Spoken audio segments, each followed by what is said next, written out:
What's going on, everyone? It's Fuzzy. Welcome back to yet another MLB recap. We have made it to October, and the final week of the season is officially upon us. Well, actually, it's been upon us, but you guys know what I'm saying. If this is your first time on the channel, we do this every single day, so don't be afraid to hit that subscribe button, as well as save yourself some money if you're going to any sporting events anytime soon. Use code Fuzzy on SeatGeek. Now, we have Ohtani doing MVP things yet again, and same with Aaron Judge. Aaron Judge is not going to win it, but he has had a superstar season, and the Braves, they're looking to end the Philly season with a sweep. Now let's go ahead and get into the lone walk-off from yesterday's games. We have the Giants versus the Diamondbacks, and the Diamondbacks always play the Giants pretty tough, which is crazy. We'll talk about why in just a moment. Brandon Crawford, he looks like he's 23 years old all over again. He has found the fountain of youth, but the Diamondbacks, they put up 3 runs after this play happened. Mad Bum, he gets a standing ovation and then immediately strikes out with the bases loaded, and Mad Bum had a rough time.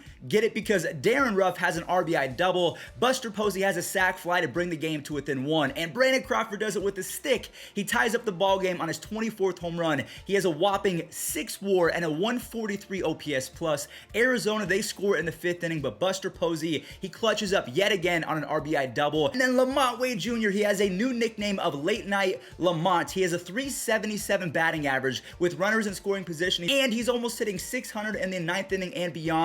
He walks it off as the San Francisco Giants take a 5-4 victory. But again, like I mentioned, the Diamondbacks, they play the Giants really tough, but they have lost the season series 17 games to 2.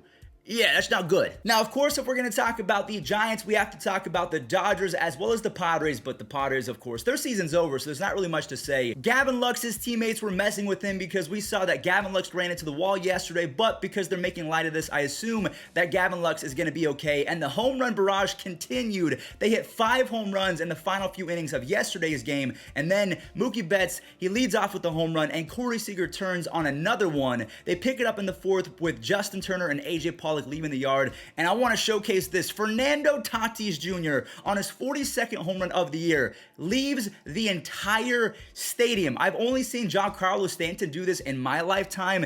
Oh my goodness, this ball was tattooed. LA goes up 6-3, and then short hair Belly back to his MVP look. He drives an RBI, and Corey does it yet again. He has 5 home runs over his last 6 games. And yeah, the Padres, they just continue to not play all that great. They get dismantled by the Dodgers yesterday. Of course, it has been confirmed that the Dodgers or the Giants, we don't really know who it's going to be just yet, but one of those 2 teams will be facing off against the Cardinals in a wild card game, and the St. Louis Cardinals have continued to play well. I'm super happy for Luis Urias. I do want to talk about him just for a quick second. 23 home runs and a 110 OPS plus in 2021 after combining for a 72 OPS plus over his first 124 big league games with the Padres. Dylan Carlson, he belts his 17th home run and has a crazy amount of extra base hits, actually 52. So he ties Stan the Man Musial for the St. Louis Cardinals rookie record. J.A. Happ, he was roughed up yesterday as Narvaez ties it up, and Keston Hiura, good for him, he is back up in the big leagues. He drives in a run, but Carlson shows off the power. 18 home runs, 53 extra bases, so he passes Stan the Man. Garcia comes in for a save, and the Cardinals are 11-8 against the Brewers. Hold on, Grady's on the desk. What are you doing, boy? You guys want to say what's up to Grady real quick? Here he is. He makes a very rare appearance. And then last but not least, for the NL games that really matter, we have the Braves going for the sweep against the Phillies. And we have some Soler power. Jorge Soler, he hits this ball nearly 470 feet. He had 13 home runs and 37 games in 94 games with the Royals. In 54 games, he has 13 home runs and 32 RBIs. He has been a monster so far. And speaking of monsters, Austin Reilly, he is going to get some MVP votes. He is a dark horse candidate 100% with 33 home runs, 104 RBIs, and almost 6 WAR, and he's batting .303. Dansby Swanson, he doubles in Travis d'Arnaud, and then Albies and Reilly make it 5-0. Those 2 guys combined, the third baseman and second baseman of the Braves, they have a combined 209 RBIs. You have McCutchen and Ramuto going yard. It just wasn't enough as the Braves win their 6th game in a row. They clinch the NL East, and with that W, they officially knocked the Phillies out the playoffs. But I just want to say this right now. I know Bryce Harper, he scuffled in that series.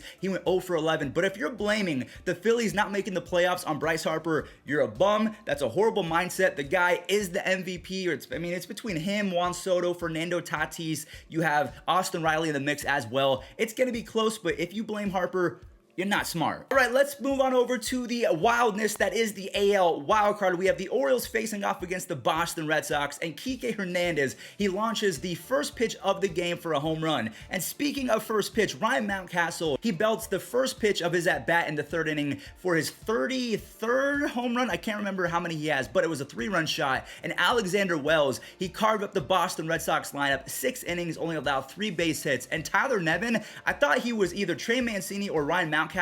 They have a lot of guys that look similar in the batter's box. He picks up his first 2 career RBIs on his first MLB hit, and the Boston Red Sox are 5-5 over their last 10 games, and they have opened the door wide open for the Seattle Mariners. And we'll talk about the Mariners. Actually, they didn't play yesterday. So without further ado, let's go ahead and talk about the Red Sox rival, the Yankees, as well as the Jays. They faced off against each other. Aaron Judge, he showed off the superhuman strength with his 38th home run, but the Jays, they actually fight their way back and reclaim the lead. But Anthony Rizzo, he evens it up on his 250th home run. He was not the only star player to hit home run number 250. We'll talk about that in just a moment. We have Aaron Judge blasting off for a second of the game, and Gleyber Torres with the icing on the cake, a 2-run shot off of Robbie Raygun. He only allowed 4 base hits, but they were all home runs. Brett Gardner, he gets in on the home run action, and Chapman, he makes history. He is the fastest pitcher in Major League Baseball history to 1,000 strikeouts. He did it in just over 600 innings. The Yankees are 8-2 in their last 10 games, and I would not want to face them right now because it looks like they're getting their confidence and their swag back, and the Jays, they fall in the standings yet again. Now let's talk about the Astros versus the Rays. We have a lot of things at stake. Wander Franco, he can make history and pass Frank Robinson, but if the Astros win, they will clinch a spot in the postseason. So this game was a little bit slow, but MVP candidate, yes, Carlos Correa, he is an MVP candidate. He's not going to win, but he belts one. That was his 25th home run. He has 91 RBIs. He's top 4 and outs above average, which is probably the best defensive metric right now, in my opinion. I mean, he is going to finish top 5 in MVP without a doubt. Brandon Lau, he showed off all of his tools yesterday with a diving stop and throw in the bottom of the 5th inning, and then he smacks his 36th home run. And through his first 203 big league games, he has a combined 142 OPS plus, so he is honestly a top 30 hitter in all of baseball. Wander Franco, unfortunately, his streak does end at 43 games, so he stays tied with Frank Robinson. I mean, that is some pretty elite company. You have Ryan Presley forcing a double play, and Yuli, he saves an errant throw by picking it. And the Astros, they clinch yet another AL West title. The Astros are 2nd in team OPS and 6th in team ERA. They are loaded going into the playoffs. So if we take a look at the standings and the wild card for the American League teams, the Boston Red Sox and the Mariners are tied for 2nd place. The Jays are still 1 game back, and the A's at 4 games back. Yeah, their season's over. Moving on over to the fast cap from yesterday's games. These are the games that don't play any role into the standings, but they were still fun to talk about. We have the Rangers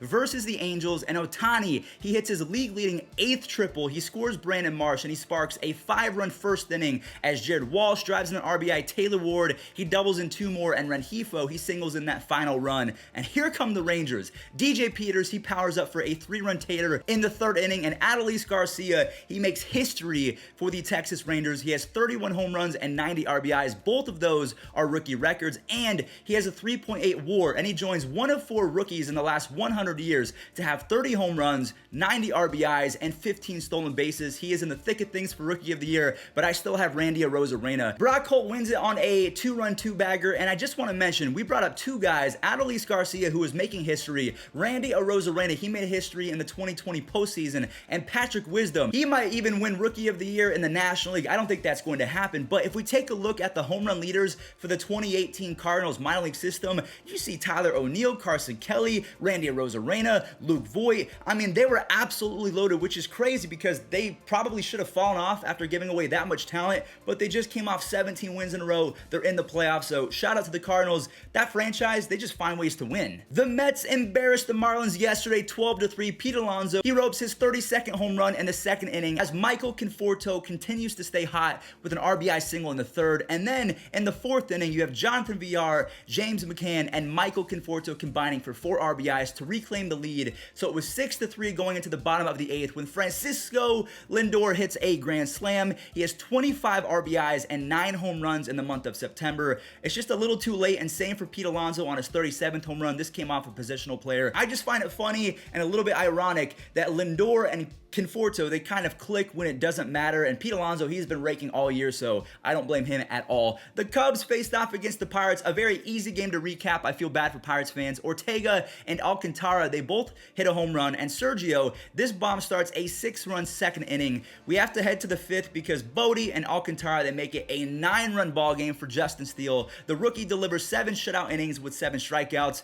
so yeah, that's cool. Moving on over to Cleveland versus the Royals, it's Bieber Day. We have Silos grabbing an RBI off of his former teammate, and then Cleveland answers for Shane Bieber on a Mercado RBI, and then Bradley Zimmer, he has a sac fly to put Cleveland back out in front. Shane, he only allows 1 earned run with 0 walks in 3 innings. He is on a pitch count for the rest of the year. Harold Ramirez makes it 3-1 as Logan Allen cruised through 3 shutout innings of relief. You have Bradley and Big Harold combining for 5 RBIs on the day, as Salvador Perez, he went 0 for yesterday, so he is still sitting at 48 home runs. And the last but not least, the Tigers versus the Twins. This was a high-scoring ball game. You have Buxton and Goodrum trading home runs, and Donaldson, like we mentioned, he joins Anthony Rizzo as fellow stars to have their 250th career home run. He has 25 moonshots and a 127 OPS plus. That's pretty good, and I think that he has a chance of potentially making the Hall of Fame if he can do this for the next 5 or 6 years, but that is asking a lot out of him because he has an almost 45 WAR and just 1,000 games. That is insane. It just sucks that his career started so late. Anyways, let's talk about Harold Castro. He grabs an RBI in the 4th, and Nico Goodrum pimps his 2nd home run of the game,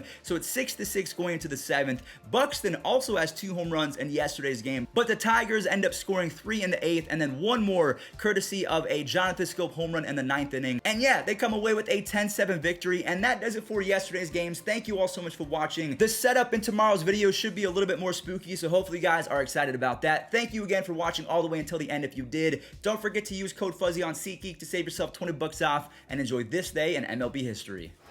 Here's the windup. Fastball hit deep to right. This could be it. Way back there. Holy cow, he did it. 61 for Maris. And a ground ball back up the middle. And there it is. He's a new all-time hit king in Major League history.